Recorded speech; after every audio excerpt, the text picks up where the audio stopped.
Holidays-nale, adu namma GT Holidays da. GT Holidays, South India's #1 travel brand. You know you are special when you're with GT Holidays. Kongu மண்டலத்தில் பிரச்சார பயணத்தை மேற்கொண்டிருக்கும் எதிர்க்கட்சித் தலைவர் எடப்பாடி பழனிசாமி தற்போது பொள்ளாச்சியில் விவசாயிகளோடு பேசி வருகிறார். காட்சிகளை பார்க்கலாம். அவர்களுக்கு பட்டு சேலை, பட்டு வேஷ்டி, அதுவும் உங்களுடைய கைத்தறி. அதிமுக ஆட்சி இருக்கின்ற பொழுது கைத்தறி நெசவுகள் துணி நெய்யப்பட்டு அதிகமாக தேக்க நிலை அடைகின்ற பொழுது என்னை சந்தித்து கோரிக்கை வச்சீங்க. கோரிக்கை ஏற்று சுமார் 350 கோடி இதற்காக மானியம் கொடுத்தோம். அதிமுக ஆட்சி ஒருங்கிணைந்த ஜவுளி கொள்கை அதையும் நாங்கள் கொண்டாந்தோம். சிறந்த நெசவாளருக்கு விருதுகளை கொடுத்தோம். கொரோனா காலத்தில் அந்த நெசவாளருடைய கோரிக்கையை ஏற்று 2000 ரூபாய் கொடுத்தோம். 1,57,997 பேருக்கு கொடுத்தோம். 32 கோடி இதற்காக நிதி ஒதுக்கீடு செஞ்சு கொடுத்தோம். இப்படி பல திட்டங்களை கொண்டிருக்கிறோம். இன்னும் நீங்க உபகரணங்கள் நிறுத்தப்பட்டதா சொன்னீங்க, மருத்துவ காப்பீடு நிறுத்தப்பட்டதா சொன்னீங்க. அதிமுக ஆட்சியில் வழங்கப்பட்ட அந்த திட்டங்கள் எல்லாம் திராவிட முன்னேற்ற கழக ஆட்சியிலே நிறுத்தப்பட்டதாக இங்கே தெரிவித்திருக்கின்றீர்கள். இதையெல்லாம் அதிமுக ஆட்சியாளர்கள் எந்தெந்த திட்டத்தை அதிமுக ஆட்சியிலே தொடரப்பட்டதோ அதையெல்லாம் மீண்டும் தொடரும். சேம்பர் காம்பர்ஸ் சொன்னாங்க, ஒரு நிறுவனம் 500 கோடி வேணும், ஒரு மாவட்டத்தை உருவாக்கணும் 500 கோடி வேணும். ஆனால் இந்த ஆட்சியில் பணம் இல்லை, முதல் தெரிஞ்சுங்க. அதனால தான் இன்னும் ஒரு மாவட்டத்தை கூட அறிவிக்க முடியல. நான் இருக்கும்போது 6 மாவட்டத்தை அறிவிச்சேன். நிதி ஆதாரத்தை உருவாக்க முடியல. நிதி ஆதாரம் எப்படி இருக்குதுன்னே தெரியல. இப்போ 4,38,000 கோடி 4 வருஷத்துல வாங்கிட்டாங்க. இந்த வருஷம் 1 லட்சம் கோடி வாங்குறாங்க. இப்போ 5 ஆண்டுல 5,38,000 கோடி கடன் வாங்கிடுவாங்க. கடந்த 73 ஆண்டு காலமாக 2021ஆம் ஆண்டு வரை 73 ஆண்டு காலம் பல்வேறு கட்சிகள் தமிழகத்தில் ஆட்சி செய்து 21ஆம் ஆண்டு தமிழகத்தினுடைய கடன் 5,18,000 கோடி. கொரோனா காலத்தில் ஒரு ஆண்டு வருமானமே கிடையாது. செலவு 40,000 கோடி கொரோனாவுக்கு செலவு பண்ணும். இப்போ 5 ஆண்டுல இந்த ஆட்சி முடிகின்ற பொழுது 5,38,000 கோடி என்றால் திட்டத்திற்கு எங்கே பணம் இருக்கின்றதை முதல்ல யோசனை பண்ணும். பணம் இருந்தால் தான் மற்றதை செயல்படுத்த முடியும். இருந்தாலும் இருக்கின்ற சூழ்நிலைக்கு தக்கவாறு அதிமுக அரசாங்கம் செயல்படும். அதோட இங்கே ஈழுவா ஜாதி சான்றிதழ் பற்றி இங்கே சொன்னாங்க. அதிமுக ஆட்சியாளர் நல்லா கிடைச்சது. 4 ஆண்டுகளாக இன்னைக்கு ஓபிசி இன்னைக்கு வழங்குவதற்கு மத்திய அரசுக்கு பரிந்துரை செய்யவில்லை என்ற ஒரு கருத்தை சொல்லிக்கிட்டாங்க. அதிமுக ஆட்சி வந்த பிறகு அவருடைய கோரிக்கையை நிறைவேற்றுவதற்கான நடவடிக்கை எடுக்கப்படும். தென்னை விவசாயிகளை பற்றி சொன்னாங்க, நிறைய செஞ்சிருக்கிறோம். அண்ணன் தாமோதரன் அண்ணன் இங்க வேளாண்மை துறை அமைச்சராக இருக்கும்போது நிறைய செஞ்சார். அதெல்லாம் கூட நிறைய இருக்குது.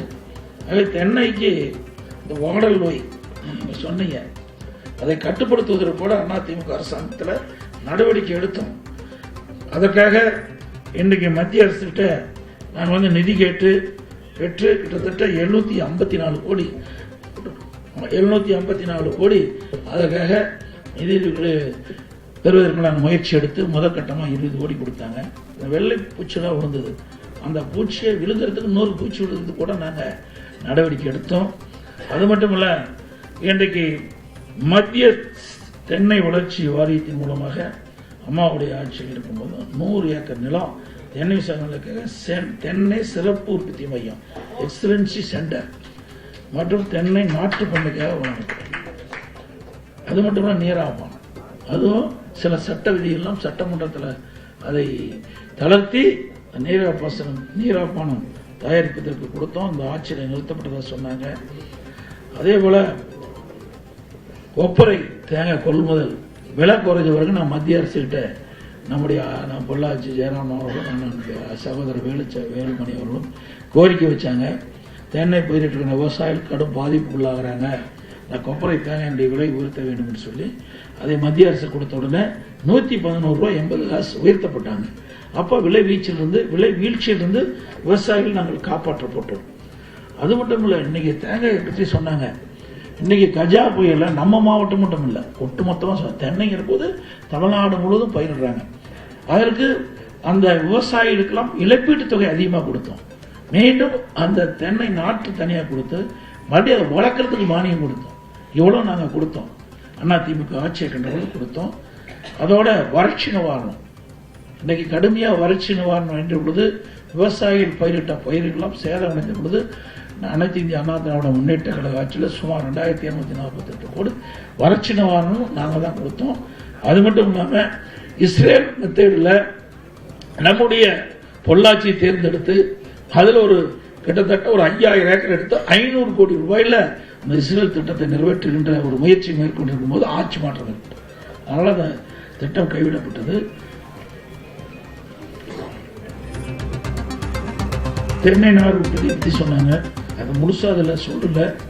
இருந்தாலும் அதை அதிமுக ஆட்சி தேவையான நடவடிக்கை எடுக்கப்படும். இந்த ஆயக்கட்ட பகுதியில் எனக்கு ஏற்கனவே நிர்ணயிக்கப்பட்ட அந்த பாசன பகுதியெல்லாம் இன்றைக்கு மனையாக பிரித்து விற்கப்பட்ட காரணத்தினாலே அதில் எவ்வளவு மனை விற்கப்படுகின்றதோ அதற்கு தக்கவாறு ஆயக்கட்ட பகுதி விரிவுபடுத்த வேண்டும் என்று கோரிக்கை வச்சிருக்கிறீங்க. அதெல்லாம் அதிமுக ஆட்சி வந்தவர்கள் இது ஆய்வு செய்யப்பட்டு அதில் எவ்வளவு தண்ணீர் விடப்படுகிறது, அதுக்கு எவ்வளவு நீர் தேவை, எவ்வளவு ஏக்கர் பாசனம் பெற வேண்டும், இன்னும் புதுசாக ஏதாவது கால்வாய் வெட்ட வேணுமா, இதையெல்லாம் கணக்கிட்டு அந்த தண்ணீரை முழுமையாக பயன்படுத்துவதற்குண்டான நடவடிக்கை எடுக்கப்படும். எல்லையோர பகுதியில் தடுப்பணை கட்ட வேண்டாங்க. அதிமுக ஆட்சி இருக்கின்ற பொழுது அண்ணன் பொள்ளாச்சி ஜெயராமன் அவர்கள் தொடர்ந்து வற்புறுத்தி 31 தடுப்பணைகளை கட்டணும். அது மட்டுமல்ல, இங்கே மட்டுமல்ல, காவிரி ஆற்றில் தடுப்பணை கட்டணும். இன்றைக்கு குறிப்பிடுகின்ற பொழுது கூட இங்கே சொன்னாங்க, சரபங்க நதி பற்றி சொன்னாங்க. அதிமுக ஆட்சி இருக்கின்ற பொழுது அத்திக்கடம் அவனாசி திட்டம் பல ஆண்டுகளாக போராடிட்டு வந்த திட்டத்தையும் நாங்கள் தான் கொண்டாந்து நிறைவேற்றோம். முழுக்க முழுக்க மாநில நிதி மாநில அரசாங்கத்துடைய நிதியிலிருந்து தான் இந்த திட்டத்தை நாங்கள் செல்வோம். அதே மாதிரி நூறேரி சேலம் மாவட்டத்தில் நூறேரி திட்டத்தையும் நாங்கள் தான் கொண்டாந்து நிறுத்தினோம். கல்குவாரி கிருஷ்ணர் குறிப்பிட்டார்கள். அதையெல்லாம் இப்பொழுது என்னென்ன நிலையில் இருக்கின்றதோ அதை தொழில் சிறப்பதற்குண்டான நடவடிக்கை மேற்கொள்ளப்படும். அதேபோல ஆனமலை விவசாய சேர்ந்து குடிமரம் திட்டத்தை பற்றி பேசினாங்க.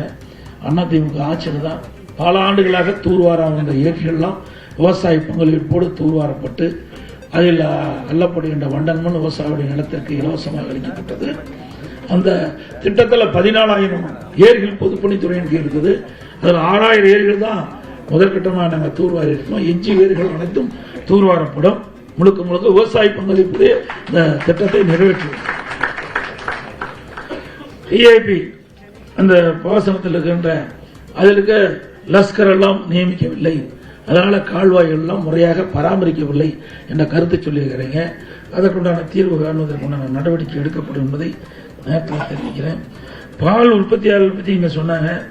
அது நானும் சேர்மனாக இருந்தது 1992 96 வரை நான் சேலம் டைரி சேர்மனாக இருந்தேன். இப்போ சேலம் டைரி சேர்மன் தான் இந்தியாவிலே சிறந்த பால் பண்ணை என்று முதலாக நான் தான் தேசிய அளவில் பரிசு பெற்றேன். 2வது பரிசு, 3 வருஷம் தொடர்ந்து நாங்கள் அங்கே தேசிய விருதை அங்கே பெற்றோம். அந்த அளவுக்கு சிறப்பாக நிர்வாகம் பண்ணி சுமார் 3.5 கோடி ரூபாய் அந்த காலகட்டத்தில் பேங்க்ல டெபாசிட் செஞ்சு வச்சுட்டு வந்தேன். நான் சேர்மனாக இருக்கின்ற காலத்தில் இன்றைக்கு அந்த சேலம் டைரி சேலம் பால் பண்ணை சிறப்பான முறையில் செயல்பட்டு சுமார் 3.50 கோடி நிதியை டெபாசிட்டாக வச்சுட்டு வந்தோம் உடனுக்குடன். அதனால இப்போ நம்ம விவசாயிகளுக்கு பல திட்டங்களை கொடுக்கணும். விவசாயம்னா உபதொழில் இருப்பது கால்நடை வளர்ப்பு. அதை எல்லா விவசாயிகளும் கால்நடை வளர்க்குறாங்க. இந்த தொழில் சிறக்க வேண்டும். அதனால விவசாய தொழிலாளி நிறைய கரை மாநில வச்சிருக்காங்க. அவர்களுக்கு இரட்டிப்பு வருமானம் கிடைக்கும் என்பதற்காக நான் வெளிநாடு சென்ற பொழுது பஃபலோ பால் பண்ணை போனேன். அங்கே ஒரு பசு ஒரு நாளைக்கு 65 லிட்டர் பால் கொடுக்குது. அந்த ஒரு இடத்துல மட்டும் ஒரு நாளைக்கு 1,35,000 லிட்டர் பால் உற்பத்தி பண்றாங்க. அதை நாங்கள் ஆய்வு செஞ்சோம். ஆய்வு செஞ்சு நம்முடைய விவசாயிகளுக்கும் விவசாய தொழிலுக்கும் இலவசமாக கலப்பின பசுக்களை நம்முடைய மாநிலத்து சீதோஷ நிலைக்கு தக்கவாறு அதை உருவாக்கி நம்முடைய விவசாயிகளுக்கு கொடுக்க வேண்டும் என்ற அடிப்படையில் 1000 கோடியில் 1020 ஏக்கராவில் என்னுடைய சேலம் மாவட்டம் கள்ளக்குறிச்சி மாவட்டத்துக்கு இடையில அந்த திட்டத்தை செயல்படுத்தலாம் என்று அடிக்கல் நாட்டி அந்த பணி நிறைவேறுகின்ற பொழுது ஆட்சி மாற்றம் ஏற்பட்டது. முதற்கட்டமாக நான் இருக்கின்ற பொழுது அங்கே கால்நடை மருத்துவ ஆராய்ச்சி நிலையத்தை துவங்கிட்டேன். இன்ன வரைக்கும் நான் போராடி போன ஆண்டு தான் நாங்கள் கொண்டு வந்த திட்டத்தை திறந்து வச்சாங்க. ஆனால் அந்த ஆராய்ச்சி நிலையத்தில் மட்டும் வந்திருந்தா கலப்பின பசுக்களை உருவாக்கி நம்முடைய பசு ஒரு நாளைக்கு 15 லிட்டர் பால் தான் கிடைக்குது. இதே கலப்பின பசு என்ற பொழுது சுமார் 40-45 லிட்டர் பால் நமக்கு கொடுக்கின்ற அளவிற்கு பசுவை உருவாக்கி விவசாயிகளுக்கு இலவசமாக கொடுக்குறோம். விவசாய தொழிலாளி கொடுக்கின்றோமோ ரெட்டிப்பு வருமானம் கிடைக்கும். நீங்கள் 3 பசு வளர்ப்பதில் 1 பசு வளர்த்தா போதும். இன்னைக்கு 2 பசு வளர்த்தாவே விவசாய குடும்பத்திற்கு அந்த வருமானம் நமக்கு மாசம் நமக்கு கிடைச்சிட்டு இருக்கும். இந்த பேசிக்கல் தான் இன்னைக்கு 1000 கோடியில கொங்கு மண்டலத்தில் தேர்தல் பிரச்சார பயணத்தில் ஈடுபட்டிருக்கிறார் எதிர்க்கட்சித் தலைவர் எடப்பாடி பழனிசாமி. பொள்ளாச்சியில் அவர் விவசாயிகளோடு கலந்துரையாடி இருக்கிறார். திமுக ஆட்சியில் நிறுத்தப்பட்ட பல்வேறு திட்டங்களை அதிமுக ஆட்சிக்கு வந்தால் மீண்டும் அமல்படுத்துவோம் என்று பேசியிருக்கிறார். இந்த கூட்டத்தில் விவசாயிகள் பல்வேறு தரப்பினர் கேள்விகளை எழுப்பியிருக்கிறார்கள். ஆவேசமாக கேள்வி எழுப்பிய விவசாயிகளை அதிமுகவினர் சமாதானப்படுத்த முயன்ற போது அது வாக்குவாதமாக மாறியிருக்கிறது. என்ன நடந்தது என்று பார்க்கலாம்.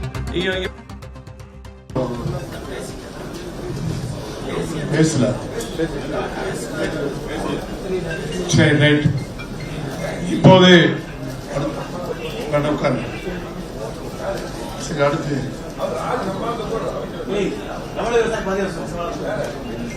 பேசி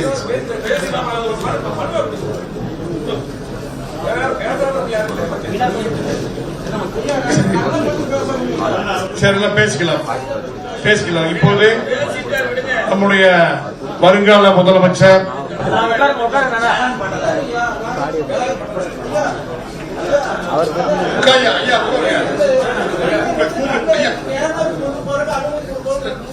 சரி பாத்துக்கலாம். சரி போத சொல்லி நீங்க புரிஞ்சுட்டோம். சரி ரைட். சரி உட்காருங்க. சரி உட்காருங்க. உட்காருங்க.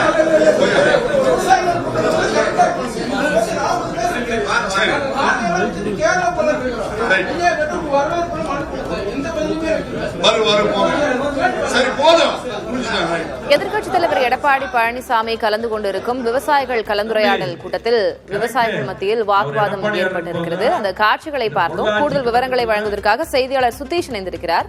சுதீஷ், என்ன நடந்தது? விவசாயிகள் எதுபோன்ற கேள்விகளை எழுப்பினர்? எதனால் அங்கே வாக்குவாதமாக இருக்கிறது? திலகவதி, அதிமுக பொதுச் செயலாளர் பழனிசாமி 2வது கட்டமாக கோவை மாவட்டத்தில் மக்களை காப்போம், தமிழகத்தை மீட்போம் என்ற அந்த பரப்புரை பயணத்தை மேற்கொண்டு வருகிறார். நேற்றைய தினம் 2ஆம் கட்டமாக கோவை மாநகர பகுதி, புறநகர் பகுதிகளில் இந்த பரப்புரை மேற்கொள்ளப்பட்ட நிலையில் இன்றைக்கு பொள்ளாச்சி தொகுதியில் ஒரு பரப்புரை கூட்டம் பிற்பகலுக்கு மேல் நடைபெற இருக்கிறது. முன்னதாக ஒவ்வொரு தொகுதியிலுமே அந்த பகுதி சார்ந்த பிரச்சனைகள் குறித்து ஒரு ஆலோசனை கூட்டம் நடத்தி அவர்களிடம் அந்த கோரிக்கைகளை பெறக்கூடிய ஒரு கூட்டம் நடைபெற்றுக் கொண்டிருக்கிறது. இந்த அடிப்படையில் தான் பொள்ளாச்சியில் இன்று காலையில் முதல், குறிப்பாக பொள்ளாச்சி விவசாய பகுதி என்பதால் விவசாயம் தொழில் சார்ந்த அதிகம் நடைபெறுவதால் அது சம்பந்தமான துறை சார்ந்த விவசாயிகள், தொழில்துறையினர் அதிக அளவில் இந்த கூட்டத்தில் பங்கேற்றிருந்தார்கள். ஆரம்பம் முதலே விவசாயம் தொடர்பான கோரிக்கைகள் தான் அதிக அளவில் வைக்கப்பட்டிருந்தது. தென்னை பிரதான தொழிலாக இருப்பதால் தென்னை நார் போன்ற அந்த தொழில் சார்ந்த கோரிக்கைகள் அதிக அளவில் வைக்கப்பட்டிருந்தது.